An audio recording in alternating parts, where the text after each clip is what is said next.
Yeah, so as you said, my name's Rawson. I help lead kind of the Delphi Intelligence Division at Delphi, focused on AI and robotics. It's a mix of research, media, and investing, kind of across a variety of stages, but primarily focused on early stage.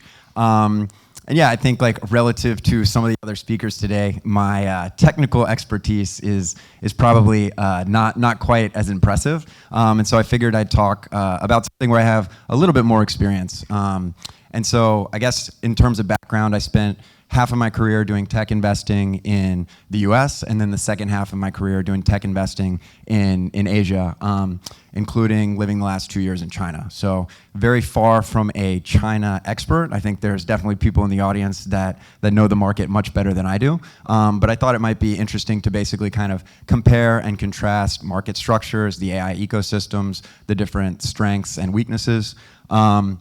And yeah, hopefully folks find it informative. So this is my perspective. It's not the definitive perspective, but hopefully folks learn stuff.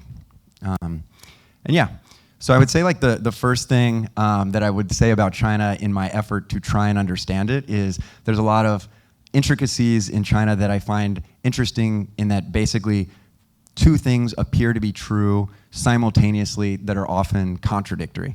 And so I'm just going to tick through a list to give you a sense of the flavor. But like China is simultaneously modern and it's still quite poor. And so you fly in, there's amazing infrastructure, the airports are incredible. You fly into these gleaming cities, you get on the high-speed rail, but then you go to Anhui, or you start going off west and you see the countryside and you realize like, hey, there's still hundreds of millions of people that live on less than $7 a day. It's clearly rising, but also simultaneously pessimistic. Like the last 40 years have been incredible, unprecedented growth. But yet when I talk to people on the ground, I still feel there's a lot of anxiety at the individual level and a lot of insecurity. I'd say, it's clearly communist. You hear a lot of Marxist, Leninist rhetoric, but also there's a decent amount of state capitalism. I would say the online discourse in certain pockets, as well as a decent amount of nationalism, does tend towards like a little bit like, frankly, certain fascist models. I would say certain people would say China is like a copycat in the tech sphere. I would say I disagree with that. Like we see in tons of industries, China's going from strength to strength in tech and manufacturing. And that's a very real phenomenon with a lot of innovation. So China, but at the same time, while it's ascendant in tech and manufacturing, like the broader economy is still in quite a soft spot. So you think about relatively high youth unemployment, you think about local government debt, you think about the property slowdown. Like both of those things are true simultaneously. I would say you hear like these two contradictory things about China, where hey, it's both too inefficient, like state involvement, too much like inefficient capital allocation, and yet we need to implement trade barriers across the US and Europe in order to retain relative competition. China simultaneously has a great firewall and yet continues to lead in open source AI releases, which I think is pretty contradictory. Yeah, just ticking through the list, they were probably the number one beneficiary of globalization, and yet now racing for self-sufficiency in a lot of domains. Ancient 5,000-year-old civilization that probably has the most digitally savvy population on the planet. And yeah, on and on. I think there's so many examples of both of these things being true at the same time, which is why it's so fascinating to try and understand. And so yeah, a lot of people would say that like the US and China are polar opposites in many domains, and to a certain extent that is true, right? If you think about, hey, North Star seems to be more freedom, North Star seems to be harmony and stability. One overconsumes, the other overproduces. One's democratic, one's autocratic. Individual is the core unit, family is the core unit, and on and on. And I think there's many examples where the two societies are quite opposite. But then at the same time, I think there's a lot of real similarities for how the two societies are quite. This mic's kind of cutting in and out. Is it okay? Can you guys hear me? All right, cool. And so yeah, I thought this was like a little bit exaggerated, but like basically directionally correct. I like this quote from Tanner Greer. But hey, like in terms of just the viewpoint. So China is a fearful mirror. Its vices, the gross commercialism, the mercenary and cutthroat culture, the boundless bulk of an unaccountable bureaucracy, the brazen waste of a choked military industrial machine, big country autism, the warped altars where we slaughter privacy and decency in worship of security and efficiency, the careening cybernetic spool that can't be wound up again are our vices, just taken to an extreme. China is America's sans religion and sans tradition. It is the industrial juggernaut we engineered without any of the safeguards we have built to stop its crushing roll. I mean, I think that's a little bit exaggerated and a little bit extreme. And I would also kind of change, I would say my version would be China is America sans religion and America is China sans tradition. If you go to China, you spend any time, specifically outside the cities, there's a lot of tradition and a lot of customs. But I actually do think the basic point holds in that there are a lot of similarities between both cultures. Oh, okay, well, that's not good. Yeah, all right.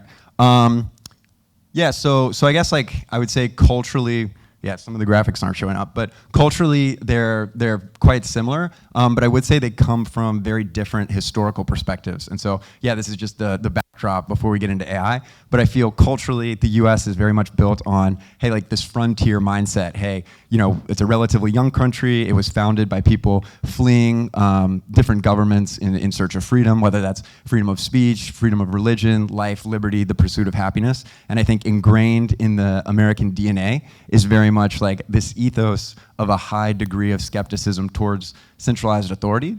And I feel like in China, if you think about it as a 5,000-year-old civilization, and every 1 to 2 centuries there's some sort of calamitous event where whether it's civil war, whether it's invasion, whether it's famine, there's a very real reason why folks would lean in toward and value stability. And so, in my conversations with anyone that's over 65, I think there's a lot of scar tissue from a lot of stuff that happened in the 20th century. And so, yeah, I think this historical perspectives creates a very different viewpoint in terms of how the leadership actually sees capital.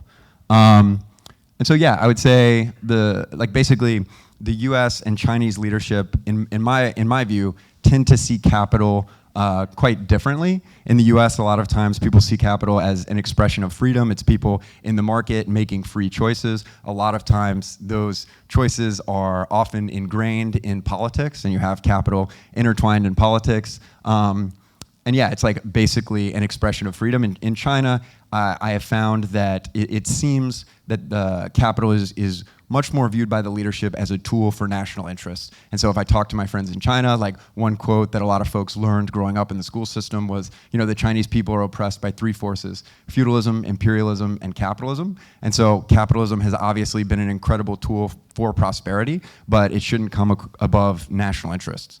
I would say obviously how this dovetails into AI is capital, and capital is AI in many regards, right? So obviously Nick Land is very resurgent in San Francisco, but capitalism, in many ways is already an alien intelligence. And so, there's no single party that controls it. It's a diffuse array of different decisions. It optimized for profits, efficiency, and automation. And in many ways, the culminating goal of capital is the complete automation of labor. It's artificial general intelligence, right? And so, yeah, these differing views of capital cause, I would say, both countries to kind of view the risks from AI quite differently.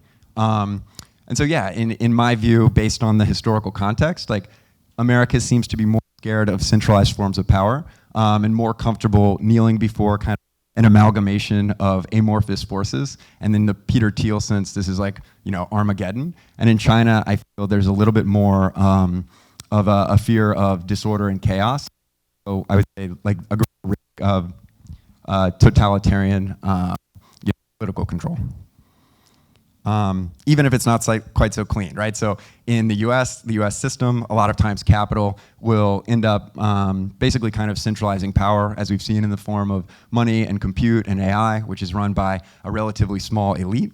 And in China, I would say the conundrum for leadership is, hey, AI can be an amazing tool for political control if it's controllable, but it could end up being the exact opposite if it's not.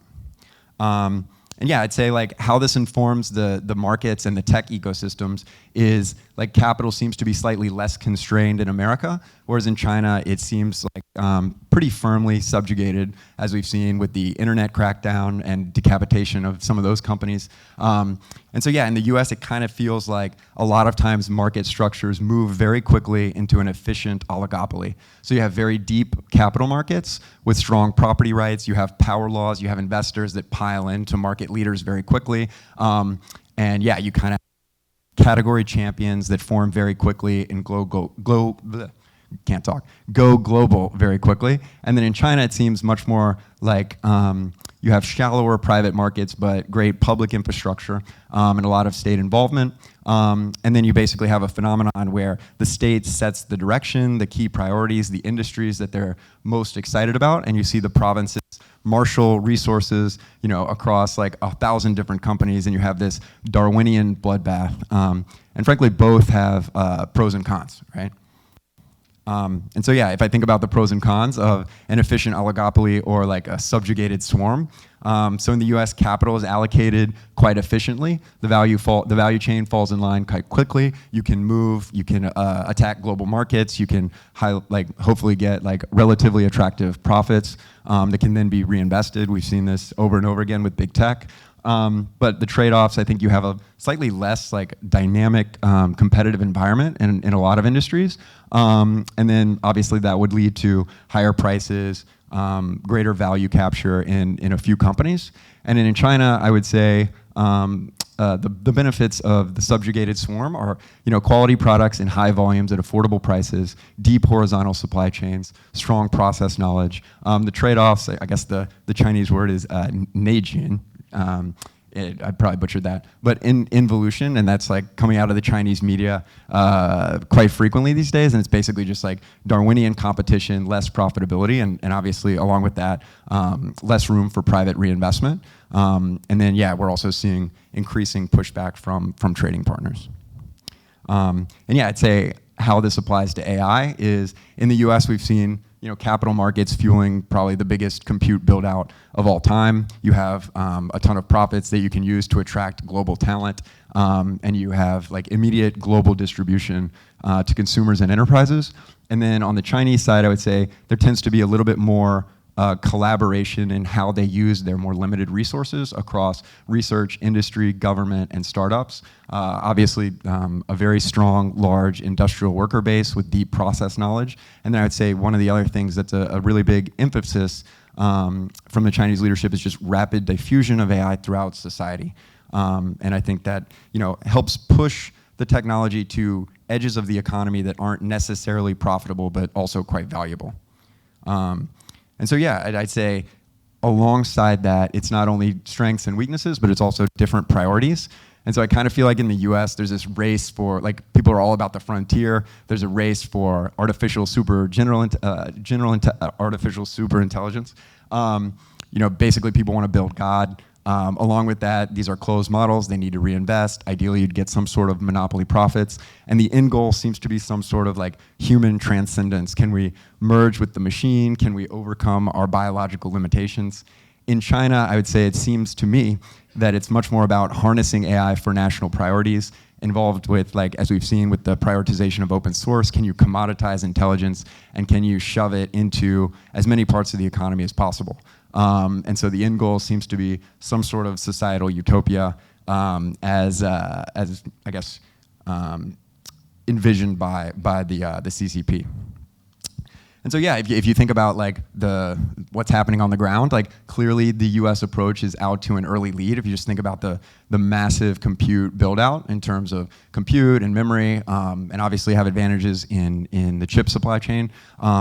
But if you look out 10, 15 years, there's a lot of underlying trends that would point to China having some pretty real advantages, whether that's, if you look at electricity generation, if you look at what's happening in open source model adoption, if you look at what's happening in robotics and the industrial capacity of China, I would say, it seems like this is going to be a very competitive race for a very long time.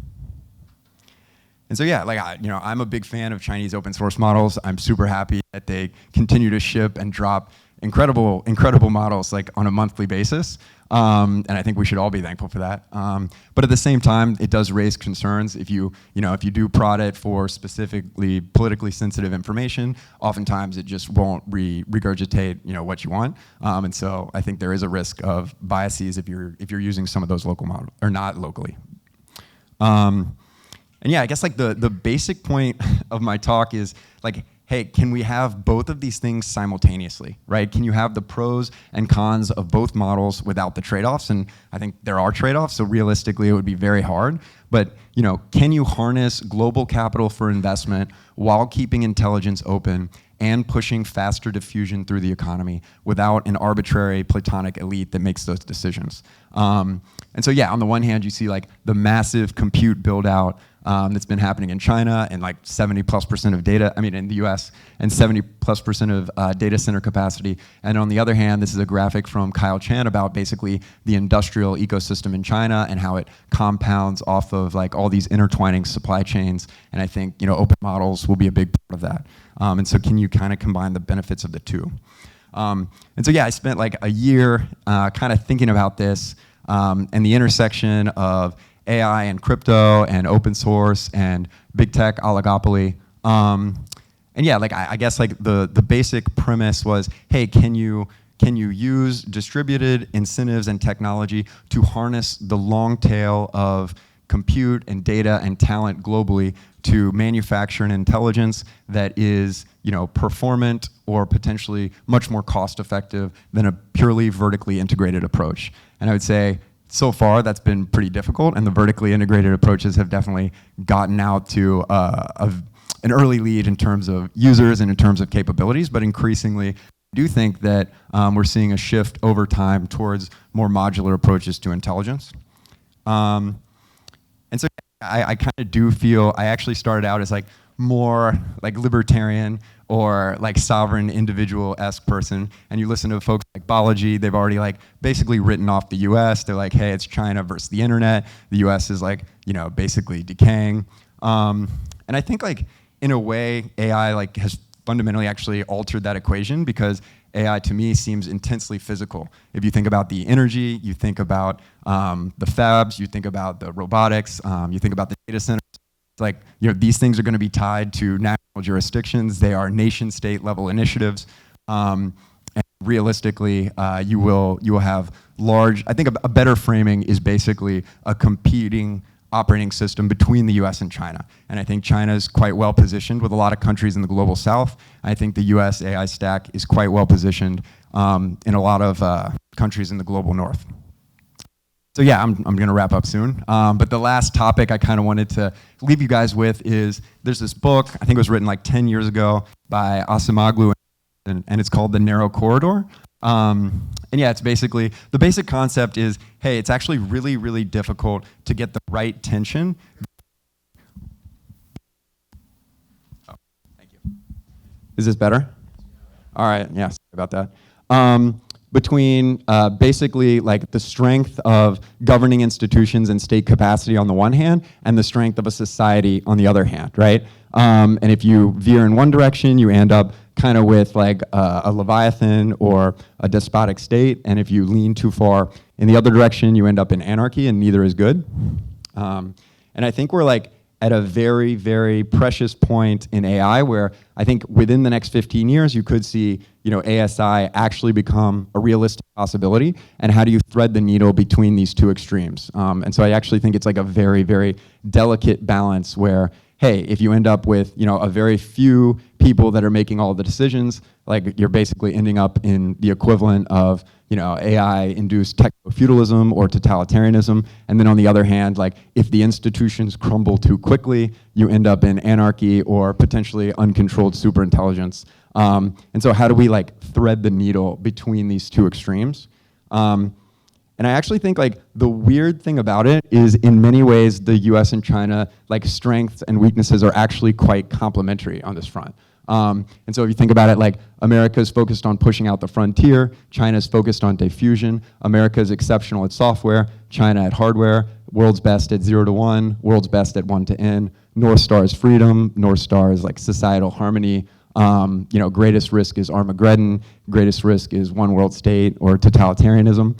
And so yeah, I guess just ending on this quote, the tragedy of the decaying US-China relationship is that in many ways their outlooks are actually quite complementary. This tension between the two superpowers, finding the appropriate mix of individual freedoms and societal stability, of openness and control, of pushing the frontier and broad diffusion, might be exactly what's needed to walk this narrow corridor.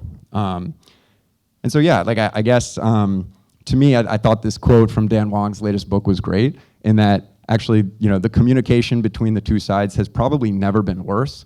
And so hopefully this presentation has induced a little bit of mutual curiosity. So if you're Chinese and well, obviously you're here, so you're ahead of the curve. But if it's the other way around, I would encourage people to spend some time in China. I think it's worth learning about. So yeah, that's it.